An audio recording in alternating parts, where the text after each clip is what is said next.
안녕하세요. 닥터 MBC 목서윤입니다. 눈은 우리 얼굴의 인상을 결정하는 데 중요한 역할을 합니다. 눈 밑의 볼록한 모양은 젊어서는 애교살로 불리며 동안을 만들고 매력적인 인상을 주기도 하지만요. 나이가 들며 생기는 눈 밑 지방은 오히려 심술궂게 보이게 하거나 실제보다 늙어 보이게 하기도 하는데요. 그래서 오늘 이 시간에는 군산 파티마 의원 조상곤 원장과 함께 눈 밑 주름과 다크서클의 원인과 치료법에 대해 알아보겠습니다. 노화와 함께 생기는 눈 밑 지방은 다크서클을 동반하며 얼굴의 생기를 잃어보이게 합니다. 눈 밑 주름과 다크서클의 원인과 치료법에 대해 의학박사 조상곤 원장과 함께 알아봅니다.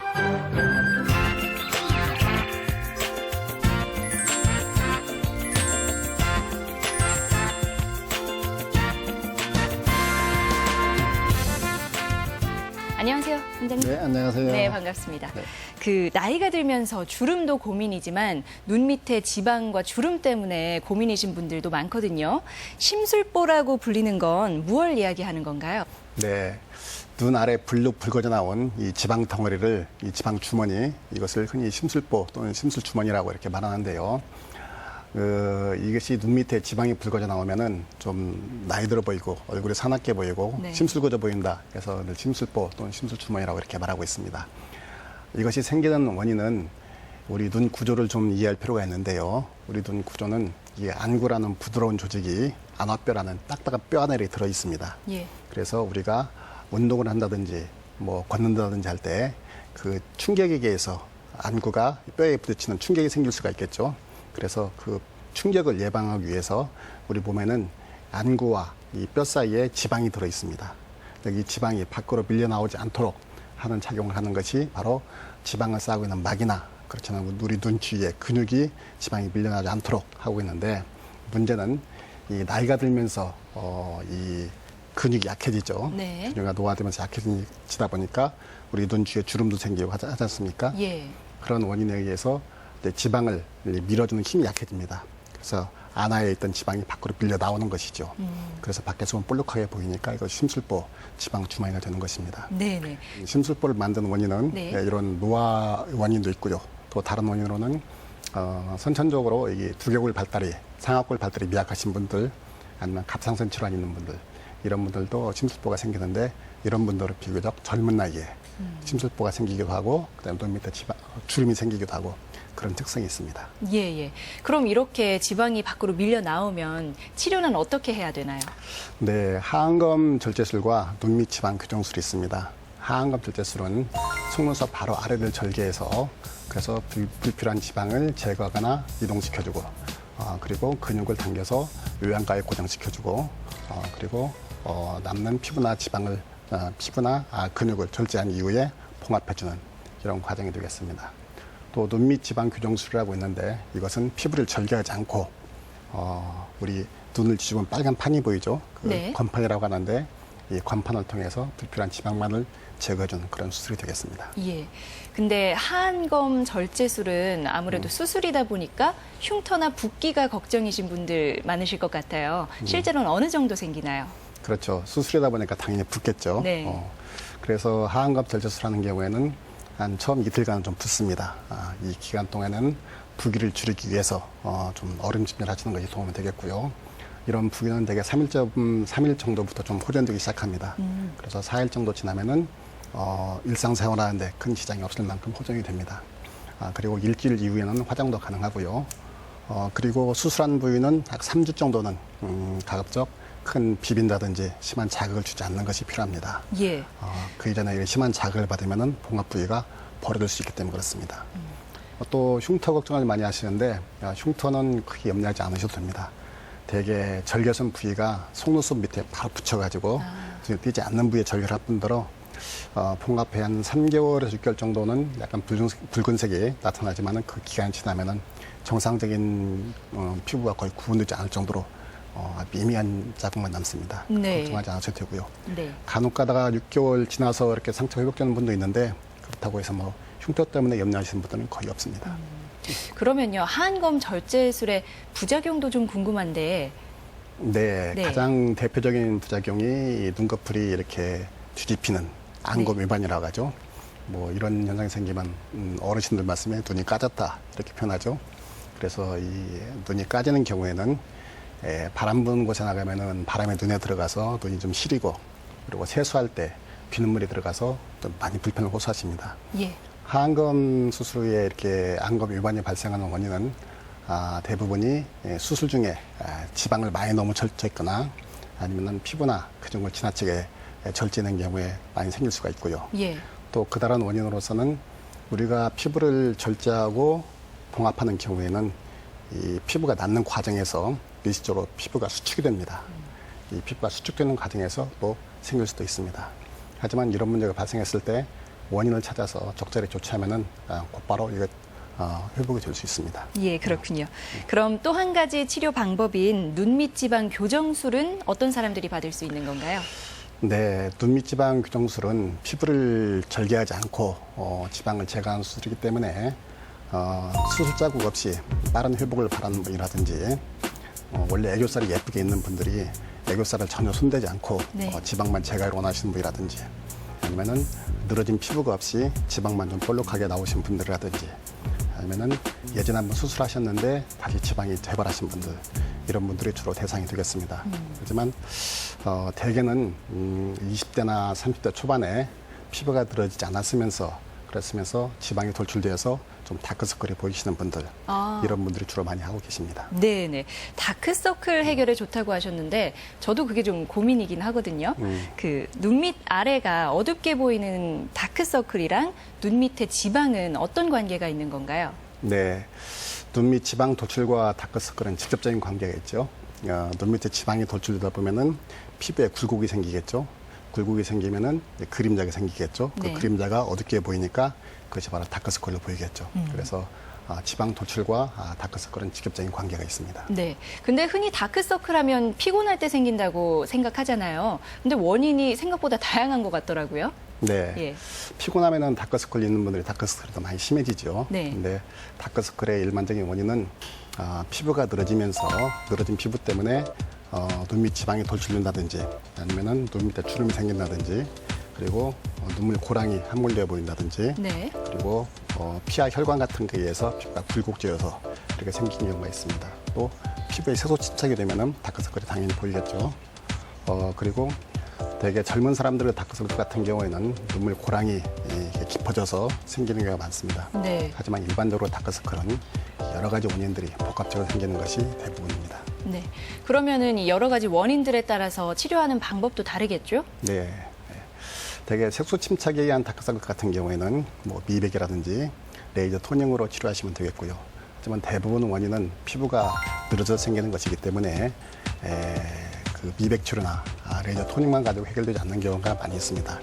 이제 수술을 하셔야 되는 경우가 많이 있는데요. 네. 수술을 통해서 늘어진 피부 그리고 피부 밑에 피부를 굴곡지게 만들어 보이는 혈관 같은 거, 지방 같은 거 이런 것들을 정리해 줄 필요가 있습니다.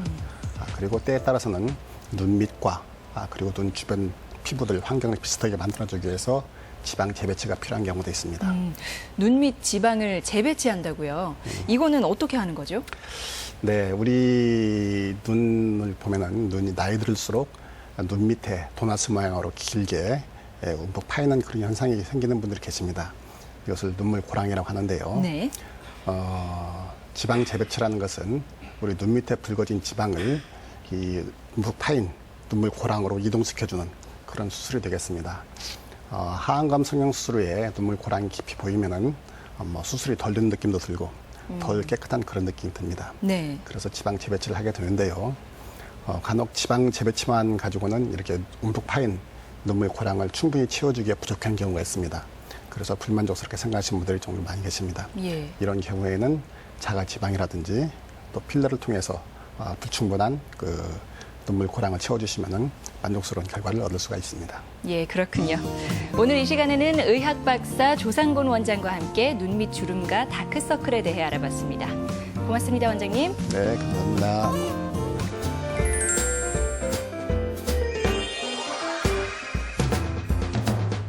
나이가 들면서 가볍게 부딪히거나 무거운 물건을 들다가도 골절을 겪는 분들이 많습니다. 골다공증 때문인데요.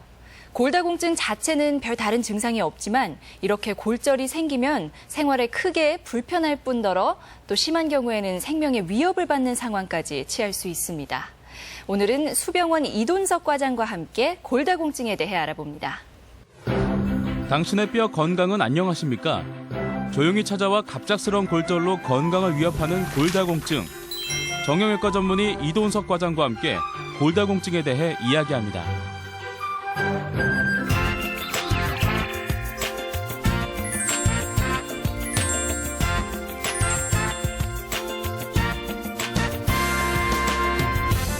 안녕하세요, 과장님. 네, 안녕하십니까. 네, 오늘 주제가 골다공증인데요. 골다공증은 무엇인가요? 골다공증은 폐경, 노화 등의 여러 가지 원인에 의하여 정상적인 뼈에 비해 골량이 줄어든 상태로 엉성하고 푸석푸석해져서 구멍이 많이 난 뼈를 말합니다. 그리하여 체중이나 기계적인 압력에 견디는 힘이 약하고 실내에서 가볍게 넘어지거나 물건을 들어 올리거나 내리는 것과 같은 일상적인 활동뿐 아니라 기침하는 것과 같은 약한 충격에도 뼈가 쉽게 골절될 수 있는 상태로 가장 흔한 대사성 질환 중에 하나입니다. 네네. 그런데 주로 나이 드신 분들이 자주 걸린다고 들었는데 맞나요? 네, 그렇습니다. 골량은 성장 과정에서 점차 증가되어 사춘기에 성인 골량의 약 90%가 형성이 되며 사춘기를 지나 30대 초까지 증가하다가 35세를 기점으로 점차 감소하기 시작하여 여성의 경우 50세 전후 폐경이 되면서 매우 빠른 속도로 골량이 줄어들게 되어 폐경 후 3 내지 5년 사이에 골밀도의 소실이 가장 빠르게 일어납니다. 예. 물론 정상적인 골량의 감소는 개인에 따라 그 정도가 다르게 나타나지만 병적으로 과도하게 감소하여 골량이 골절 한계 치하로 떨어지게 되면 앞서 언급하였듯이 가벼운 충격에도 쉽게 골절이 생기게 됩니다. 골다공증에 의한 골절은 주로 폐경 후 증가하기 시작하여 노년기가 되면 급속하게 증가하기 시작하는데 65세 이상의 여성의 경우 2명 중 1명, 남성에 있어서는 5명 중 1명꼴로 골다공증에 의한 골절이 발생한다고 알려져 있습니다. 우리나라에서도 최근 평균 수명의 증가와 노인 인구의 증가로 인해서 이러한 골다공증의 치료와 예방에 많은 관심이 집중되고 있는데요. 한국 여성의 골밀도가 세계 주요 국가에 비해서 유난히 현저하게 낮기 때문에 예. 이러한 골다공증의 예방이 더욱 중요하다고 할 수 있겠습니다. 네네. 그러면 이런 골다공증은 왜 생기는 건가요? 네, 뼈는 단단하기만 하고 뼈 자체 내 대사 활동이 없다고 오해하기 쉽지만 뼈도 다른 조직과 마찬가지로 골 흡수와 생성이 반복적으로 일어나는 재형성 과정이 일생 동안 나타나게 됩니다. 네. 골다공증은 이러한 골 형성과 흡수의 과정이 균형이 깨져서 생기는 것이라 할 수 있습니다. 즉, 골 흡수 속도가 너무 빠르거나 골 생성 속도가 느려져 골 생성량이 흡수량을 따라가지 못한다면 뼈가 점점 엉성해지고 얇아져서 부러지기 쉽게 됩니다. 30대 후반부터 나이가 들수록 뼈의 생성 속도보다는 흡수 속도가 빨라져 골량이 점차 감소하게 되는데 특히 폐경기의 여성은 여성 호르몬인 에스트로겐의 감소로 뼈의 흡수 속도가 더욱 가속화되어 많은 골량의 감소를 볼 수가 있습니다. 이런 현상은 어느 뼈에서도 나타날 수 있지만 손목뼈나 대퇴골 그리고 척추에서 특히 심하게 나타나고 이 때문에 골절이 흔히 발생하게 됩니다. 네, 뭐 폐경기 때 잘 발생한다 이렇게 말씀해 주시기는 하셨지만 또 어떤 경우에 골다공증이 발생하게 되나요? 네, 모든 사람에게 골다공증이 발생하지는 않지만 골다공증의 위험 인자들을 많이 가지고 있을수록 골다공증의 가능성이 높아지게 됩니다. 네. 따라서 본인이 얼마나 골다공증의 위험 인자를 많이 가지고 있는지를 아는 것이 중요하겠습니다. 골다공증의 위험 인자로는 연령이 증가할수록 그리고 여성에서 백인과 동양인이 흑인보다 걸리기 쉽습니다. 또한 뼈가 가늘고 저체중인 경우와 같은 체형에 의해서도 여성에 있어서는 여성 호르몬의 감소, 남성에 있어서는 남성 호르몬이 감소하는 경우도 해당될 수 있고요. 스테로이드나 갑상선 호르몬 같은 약물을 장기 복용하는 중에도 나타날 수가 있습니다. 또한 류마티스 관절염이라든지 이런 골다공증을 일으킬 만한 질병을 가지고 있거나 평소 칼슘 섭취량이 적거나 지나친 음주와 흡연, 그리고 평소 운동 부족인 경우에도 해당될 수가 있겠습니다. 네. 그럼 골다공증을 알 수 있는 증상이 있나요? 네. 뚜렷이 알 수 있는 증상은 없습니다. 초기에는 외모나 방사선 검사에서 어떤 변화도 나타나지 않으며 환자는 척추 주변의 애매모호한 통증과 잦은 피로감만을 호소하는 경우가 대부분입니다. 그렇게 조기 진단이나 치료를 받지 못한 상태에서 골다공증이 진행되게 되면 점차 허리나 등이 구부러지고 키가 줄어들게 되고 이후 방사선 검사에서 척추 변형이나 압박골절이 있다는 얘기를 들을 수가 있게 됩니다. 특히 폐경기 이후의 여성에게 척추의 압박골절이 흔하며 연세가 많을수록 골절이 증가하게 되고 여성에게서 약 4배 정도로 더 많이 발생하는 것으로 알려져 있습니다. 이제 치료 방법이 좀 궁금한데요. 골다공증은 어떻게 치료하나요? 네, 골다공증의 치료는 크게 운동요법과 생활습관의 개선, 식이요법 같은 비약물요법과 약물요법으로 나눌 수가 있습니다. 골다공증의 약물요법의 원리는 골 흡수를 감소시키고 골 생성을 증가시키는 것으로서 현재의 골량을 유지하는 것입니다. 골 형성을 증가시키는 약물들도 개발되어 사용 중에 있으나 실제 임상에서 가장 흔히 사용하는 것은 골 흡수를 막아 골 밀도를 유지시켜주는 약물이며 그 외 칼슘이라든지 비타민 D를 보조제로 사용하고 있습니다. 저는 그래서 칼슘 제제와 비타민 D, 비스포스포네이트에 대해서 설명드리고자 합니다. 먼저 칼슘 제제입니다. 적절한 칼슘은 골량을 유지시켜주고 골량의 소실을 지연시킵니다. 성인의 경우 하루 약 1000mg, 그리고 성장기 청소년이거나 폐경 후 여성, 그리고 노인에게 있어서는 하루 1500mg 이상의 섭취가 권장되고 있습니다. 식사만으로 칼슘 섭취가 부족할 때는 보충 제제로서 함께 복용하시는 것이 좋겠습니다. 두 번째는 비타민 D입니다. 최근 주목을 받고 있는 것이 바로 이 비타민 D인데요. 칼슘을 체내로 흡수하기 위해서 비타민 D가 굉장히 중요합니다. 실험을 통한 보고를 보면 비타민 D가 부족할 경우에 음식을 통해 섭취한 칼슘의 약 10 내지 15%만 흡수할 수 있는 반면에 비타민 D가 충분할 경우에는 30에서 40% 정도까지 흡수율이 높아진다고 되어 있습니다. 이러한 비타민 D는 태양광선에 의해서 피부 노출에 의해서만 합성이 되기 때문에 야외 노출이 야외 활동이 중요할 수 있겠습니다. 또한 비타민 D는 달걀 노른자라든지 바다 생선, 간 같은 음식에도 들어있으며 칼슘 제제와 함께 투여하면 골밀도 소실을 막아주고 골절률을 낮추는 것으로 되어 있습니다. 네. 마지막으로 비스포스포네이트에 대해서 설명드리겠습니다. 비스포스포네이트는 현재 전 세계적으로 가장 많이 사용되어지는 골다공증 약제입니다.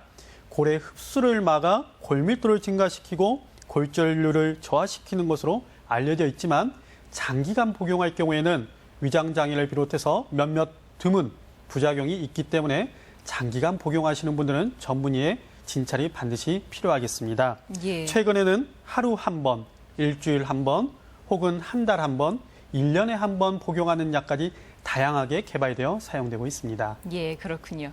그리고 또 이 골다공증을 예방할 수 있는 운동이나 생활요법 등이 있을 것 같은데요. 예. 네. 모든 질환들이 그렇지만 골다공증 역시 치료보다 예방이 효과적입니다. 먼저 저는 체중을 싣는 규칙적인 운동을 권해드리고 싶습니다.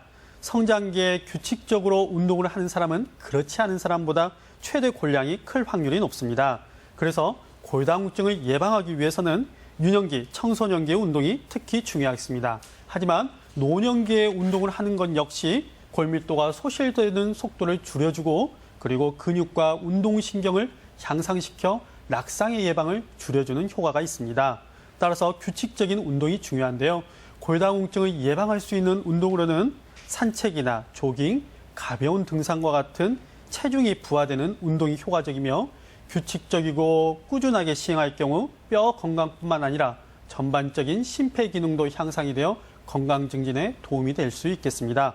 두 번째는 야외 활동을 권해드리고 싶습니다.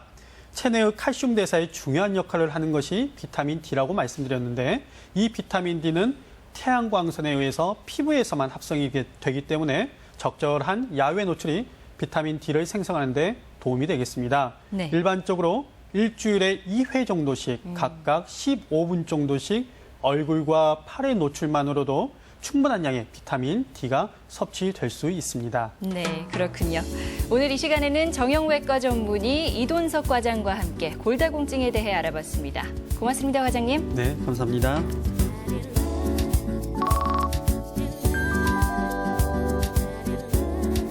다크서클이 생기는 원인 중 하나는 수면 부족입니다. 잠이 모자라면 염증과 스트레스에 관련된 호르몬 수치도 올라간다고 하는데요. OECD 자료에 따르면 우리나라 사람의 평균 수면 시간은 7시간 49분으로 OECD 국가 중 최하위 수준인 것으로 나타났습니다. 수면은 양과 질이 모두 중요한데요. 충분히 잠을 자는 것과 또 꿀잠을 자는 것 다 챙겨야 한다는 말입니다. 제가 준비한 소식은 여기까지입니다. 저는 다음 주 이 시간에 다시 인사드리겠습니다. 고맙습니다.